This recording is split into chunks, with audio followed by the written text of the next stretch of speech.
Muito obrigado, muito obrigado. As pregações da rua do professor Ryotaro Kawata é o que consta no livro Vida Vigorosa. Na época ele devia ter menos de 20 anos, ainda era estudante de engenharia.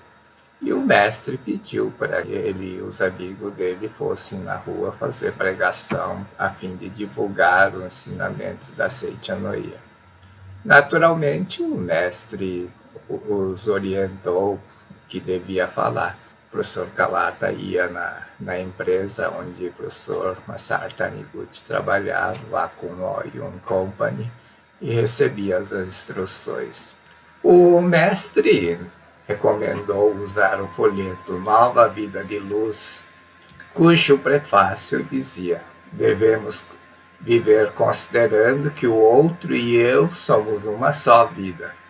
Vivificando o outro, também somos vivificados.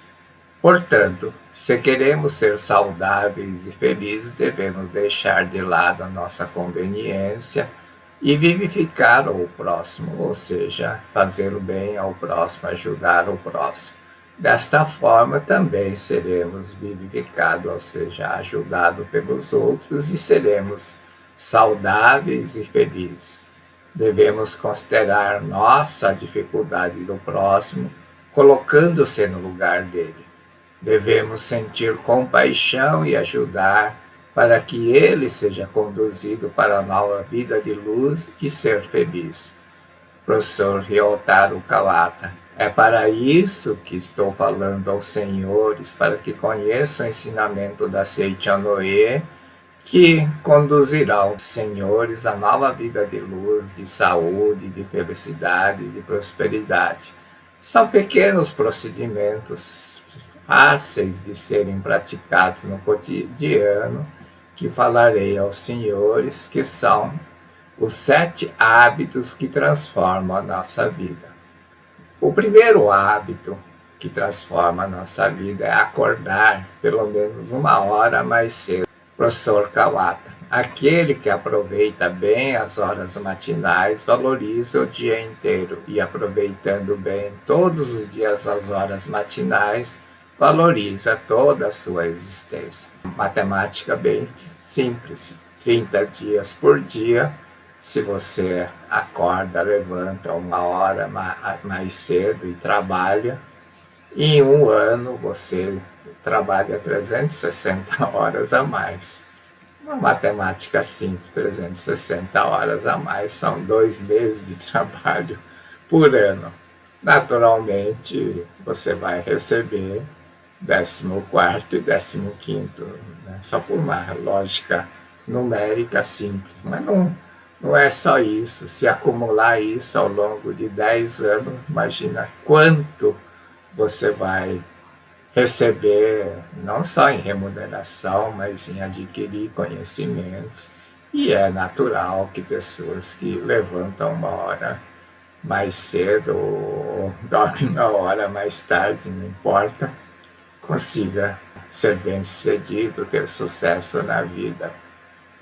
Eu também, quando jovem, acordava 5h30 da manhã e voltava em casa quase meia-noite, né? Tinha que trabalhar o dia todo, do trabalho ia direto para a faculdade, da faculdade voltava para casa, tomava banho, jantava, dormia, já era quase 1 da manhã, então só dormia 4 a 5 horas por dia.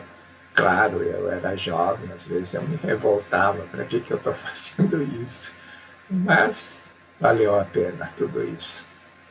Não desperdice preciosas horas matinais ouvindo notícias negativas, nem canse demais o corpo logo de manhã. Bom, eu não tinha nem tempo de fazer exercício, eu tinha que acordar, sair correndo, pegar o ônibus e chegar no horário para trabalhar. A ideia de que terá saúde por meio do exercício não passa de mito.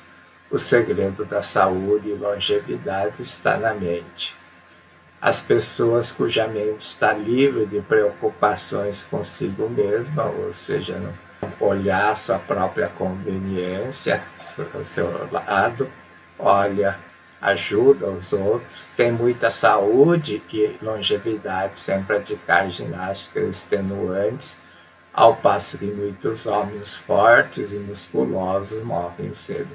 Muitas pessoas que são praticantes da Seichonoye recuperam a saúde, não só recuperam a saúde, como têm uma vida saudável, uma longevidade invejável. Segundo hábito que devemos ter no nosso dia a dia é viver sorrindo alegremente. Professor Kawata, senhores, pensem um pouco. O riso é tesouro que Deus deu só ao ser humano. Existem inúmeros animais, insetos, peixes, mas não existe fora o homem nada que saiba rir. Vocês já viram um rinoceronte rindo, um macaco rindo? Se bem que hoje com inteligência artificial produzem foto, leão rindo, rinoceronte rindo e ainda publicam, mas na natureza não acontece isso. Os risos são todos iguais em todo o Japão e no mundo todo. Existem muitos idiomas diferentes, cada país tem um seu idioma, mas todas as pessoas riem da mesma forma. Não acham isto extraordinário? O riso alegre traz ambiente ao lar, o lar torna-se alegre, marido e mulher vivem em harmonia.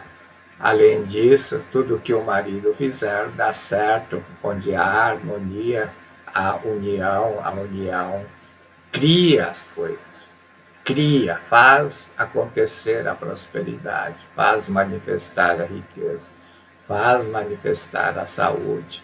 Por isso que tudo que o marido fizer dá certo, aquele lar trilha o caminho da prosperidade e os filhos crescem sadios e estudiosos, mesmo sem cuidados especiais.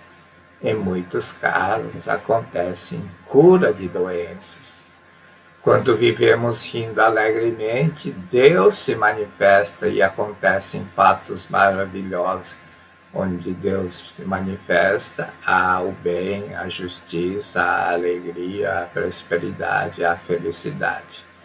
Professor Kawata, mesmo que estejam doentes agora ou com problemas, basta que riam bastante para que doenças e problemas desapareçam, porque originariamente elas não existem. Por que isso acontece? Lembre-se de que Jesus Cristo disse que é mais fácil passar um camelo pelo orifício de uma agulha do que rico entrar no reino de Deus. Entrar no reino de Deus significa entrar no mundo onde não existe a doença, o problema.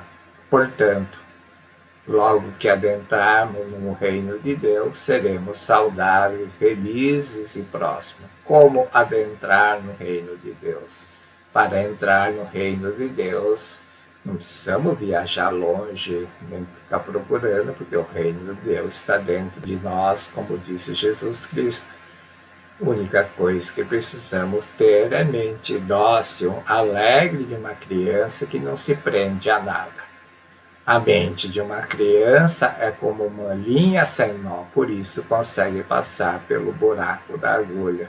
Nó que temos na nossa mente é que não deixa entrar no reino de Deus. O nó que nós temos é o nó da desarmonia, nó do atrito, do conflito, da raiva, da tristeza, da mágoa. O riso alegre desata o nó mental, tornando possível entrar no reino de Deus.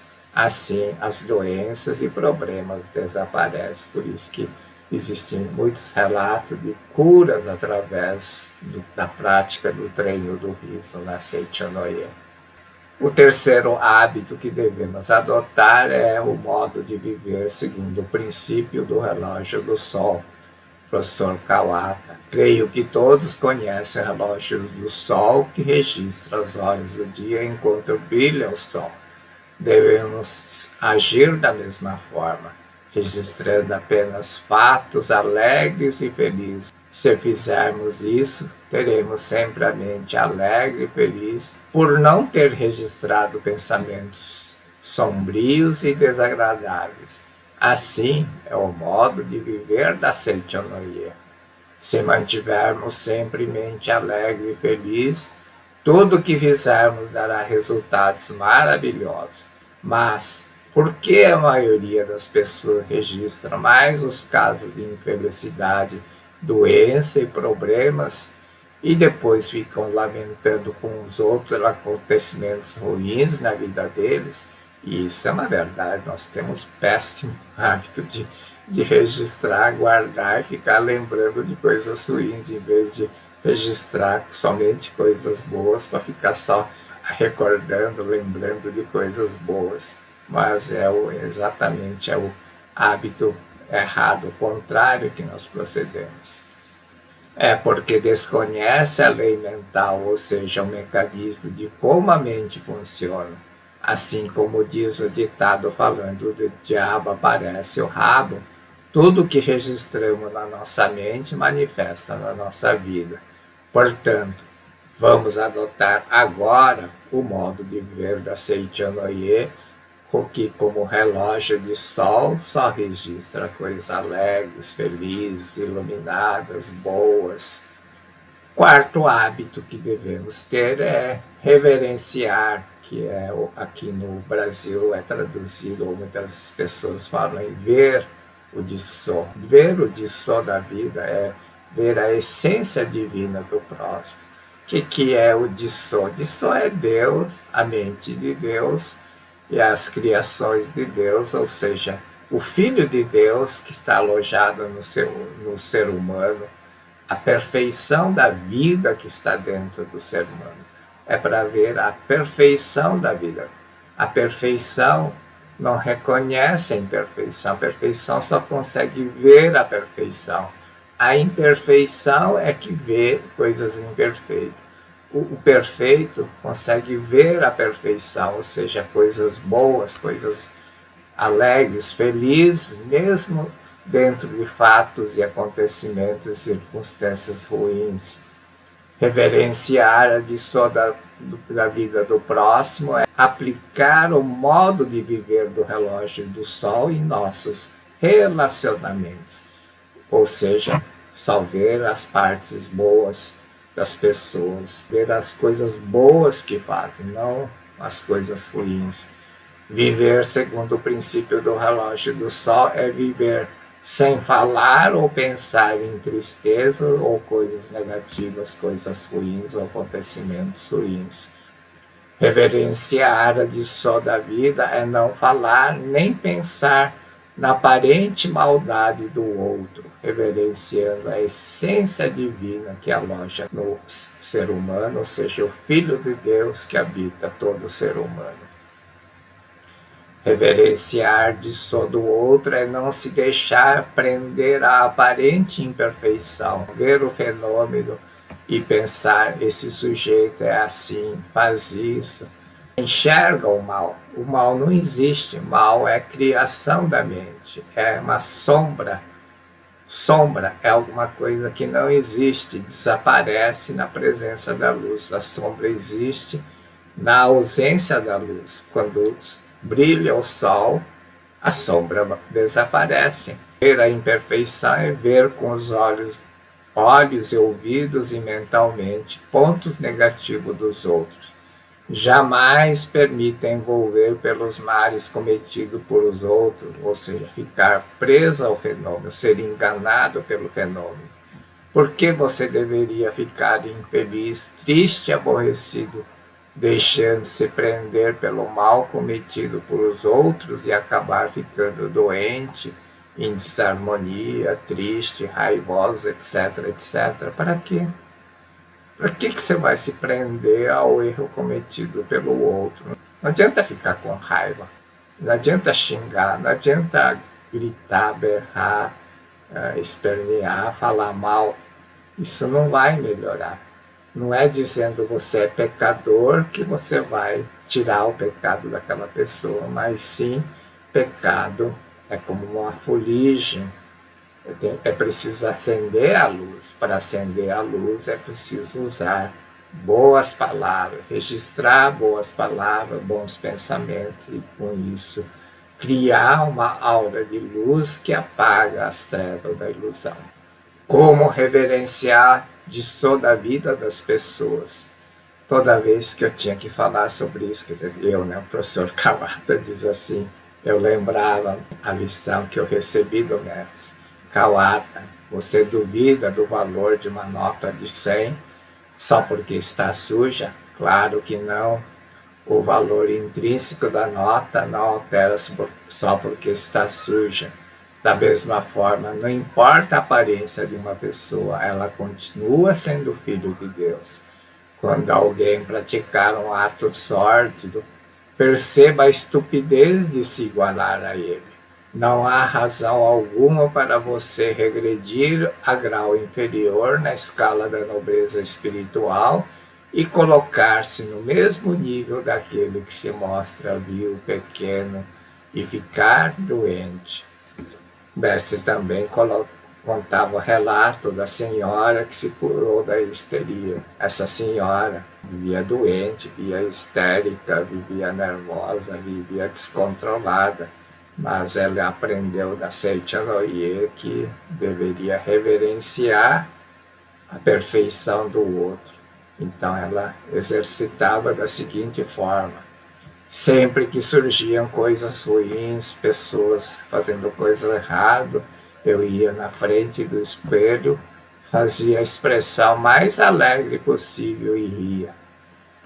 E assim essa senhora se curou da histeria, do problema nervoso e começou a viver em harmonia. O seu lar se transformou em um paraíso. Mestre diz assim: você deve treinar a sua mente para ver o Disso, para ver a perfeição. Por mais malévolo que se mostre o indivíduo na sua essência, ele é filho de Deus perfeito. Uma cédula não perde seu valor, por mais suja e amarrotada que se apresente. O quinto hábito mental que deve adotar é dizer a si mesmo: eu sou filho de Deus, que é reverenciar a si o seu próprio Disso da vida. Não adianta reconhecer só o Disso, a perfeição da vida do outro, é preciso reconhecer sua própria perfeição interior. O professor Kawata diz assim: o mestre me ensinou a reverenciar o Disso da minha vida. E isto consistia em reconhecer que o homem é filho de Deus, isto é, eu sou filho de Deus.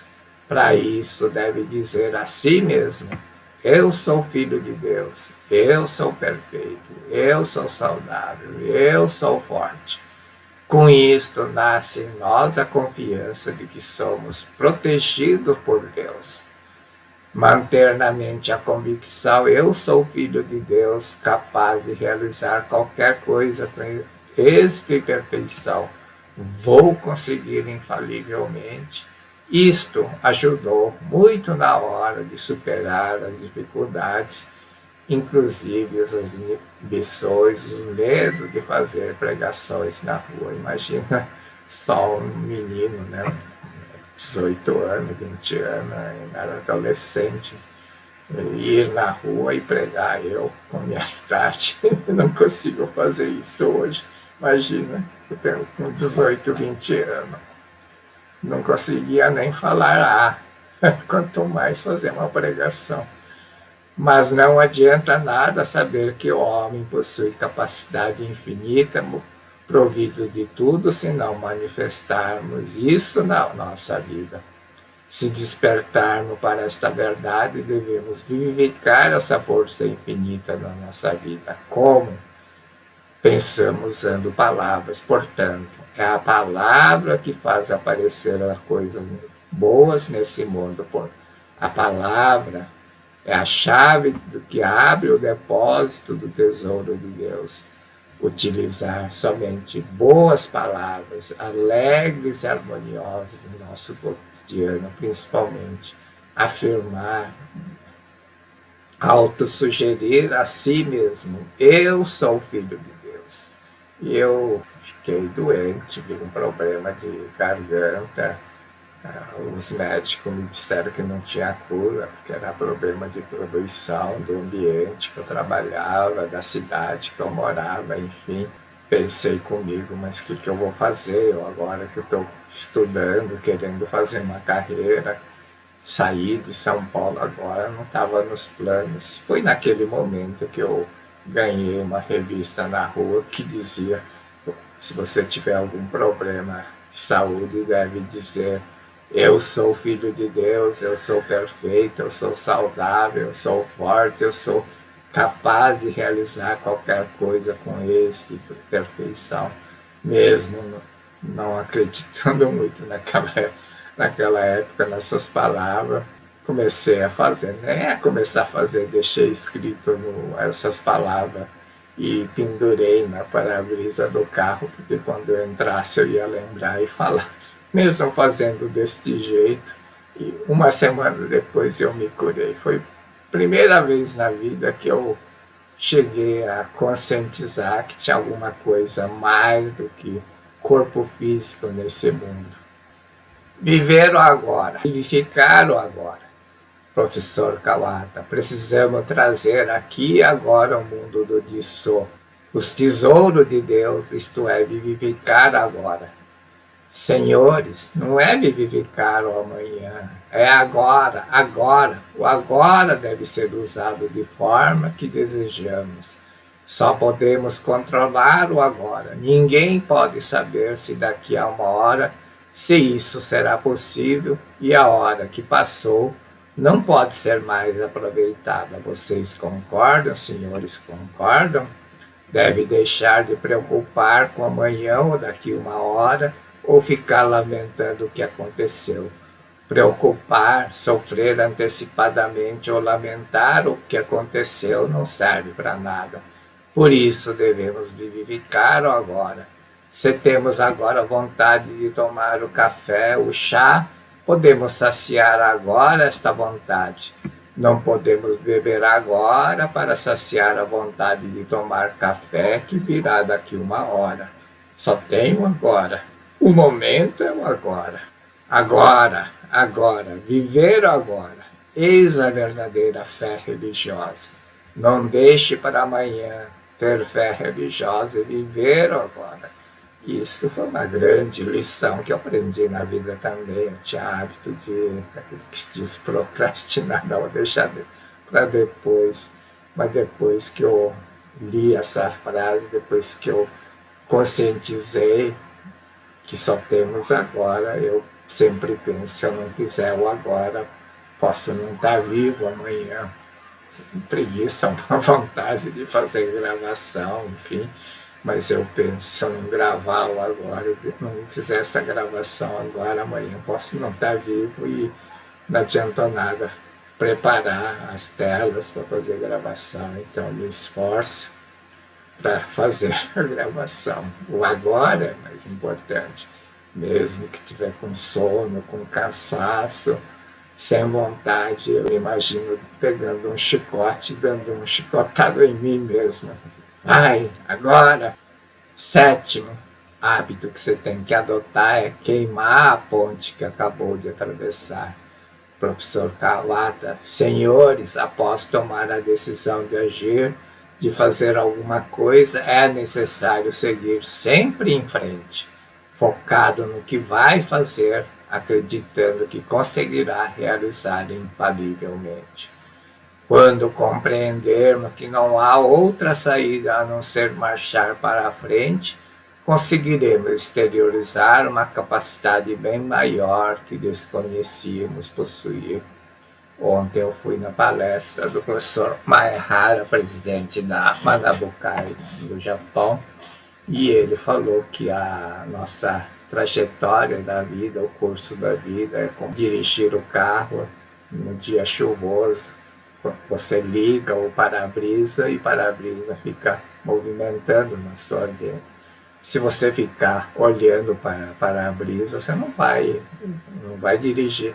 Então você tem que deixar de ver o movimento do para-brisa, deixar de ver os acontecimentos fenomênicos e focar lá na frente, no Disso, aonde você quer chegar e continuar dirigindo, acreditando que a força de Deus, a proteção de Deus guia, protege e que você vai conseguir alcançar o seu objetivo.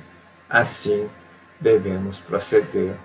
Temos que considerar que não há outra saída, não há outro momento, senão marchar em frente. Conseguimos exteriorizar capacidade maior, bem maior, que desconhecíamos possuir. Isto acontece muitas vezes comigo quando não sei resolver um problema. Eu persisto e, de repente, surge uma ideia, uma força, uma capacidade que eu desconhecia possuir e que acaba solucionando o problema. Vencerei infalivelmente. Aquele que inicia o trabalho, o empreendimento com essa determinação, alcançará infalivelmente a vitória. Chegará no objetivo, conquistará sucesso, alegria, prosperidade. Não terá essa determinação quando existir um caminho para retroceder. Por isso, deve queimar a ponte que acabou de atravessar. Uma vez queimada a ponte, não tem como voltar atrás, por mais que queira. A única alternativa que resta é seguir em frente. Seguir em frente na observação, às vezes eu ouço pessoa falando, siga em frente, né? Mas não é seguir em frente como fosse um trem que anda em cima do trilho. O trem que anda em cima do trilho acaba descarrilhando, acaba batendo com outro trem, outra locomotiva que vem de frente. Você entra em choque com as pessoas, com as coisas. Você tem que ter flexibilidade, embora você siga em frente, você deve dirigir o seu carro ignorando o para-brisa, o fenômeno, mas você tem que ter maleabilidade para saber desviar dos buracos, das estradas ruins, enfim, você tem que ter deve ser orientado pela sabedoria de Deus, deve ter flexibilidade mental. Senão você acaba entrando em choque, acaba criando problema, acaba provocando desastres na sua vida. O professor Kawata conta no seu livro diversos relatos, coisas que aconteciam quando ele fazia pregações na praça pública. Ele diz que muitas pessoas zombavam dele, iam embora dizendo: moleque, você não sabe o que está falando, você ainda não sabe a vida. Mas muitas pessoas ficavam até o fim, pacientemente ouvindo, e no final aplaudiam, diziam palavras de incentivo, agradeciam, etc. Naquele dia que ele fez a pregação no recinto do templo Nishinomiya, reuniram-se muitas pessoas na pregação. Falei com todo o entusiasmo possível durante 4 horas. 4 horas na rua em pé. Imagina se eu ficar 4 minutos, já é difícil. Quanto mais 4 horas pregando a verdade. Havia um cavalheiro de idade avançada que ouviu atentamente a minha pregação. Quando terminei, se aproximou e disse: apesar de jovem, você fala coisas maravilhosas. Você deve estar com fome. Venha, pagarei o jantar, e levou-me a um restaurante. Depois fiquei sabendo que ele era presidente da famosa indústria Ataka e presidente da Câmara de Comércio e Indústria de Osaka. Ele é uma figura muito importante, esse senhor. Antes de despedir, ele disse que realmente ficou muito admirado com o teor da minha pregação e ofereceu-me 10 ienes. Era muito, muito dinheiro na época. Ele disse que com 10 ienes, podia viajar por todo o Japão por uma semana, hospedando em hotéis bons, comendo boas comidas. Tal era a importância que foi oferecido. Ele naturalmente não fez viagem para o Japão, ele disse que Na época era estudante, não trabalhava, não tinha renda, então para ir fazer pregação ele tinha que tomar trem, sentia fome, e ele usou aquele dinheiro para ajudar no custeio das pregações dele, dos seus amigos, e também adquiriu vários folhetos, né, com o mestre para distribuir em vários locais e ajudou grandemente na divulgação dos ensinamentos do mestre. Quando o mestre iniciou, decidiu, quando um ladrão incitou ele a iniciar o movimento da Seichonoye, ele usou esses textos que tinha nessa revista e elaborou a primeira revista número 1. Se vocês, quem tiver, confronta com a revista número 1 da Seichonoye, que vai ver que muitos artigos foram extraídos do folheto Nova Vida de Luz. O professor Kawata conta que sucederam-se esse tipo de fatos que me motivaram muito. Tive certeza que as pregações podiam mudar a vida das pessoas, e realmente essas pregações do professor Kawata mudaram a vida de muitas pessoas, tanto é que muitas pessoas começaram a se reunir com o professor Masaru Taniguchi para ouvir as palestras dele. Assim foi o início da Seichonoye. As pregações na rua do professor Ryotaro Kawata, que foram fundamentais para a expansão do movimento da Seichonoye, mas não só expansão, mas são 7 hábitos que realmente transformam a nossa vida. Elas transformaram a minha vida. A minha vida sem a Seichonoye eu nem imagino como teria sido. As pequenas coisas que eu adotei no meu dia a dia transformaram a minha vida. Por isso que eu faço as gravações. Não faço para ter seguidores, para ter likes. Meus vídeos não são monetizados. A única finalidade dos meus vídeos são para transmitir a verdade da vida da Seichonoye para as pessoas. Muito obrigado, muito obrigado, muito obrigado.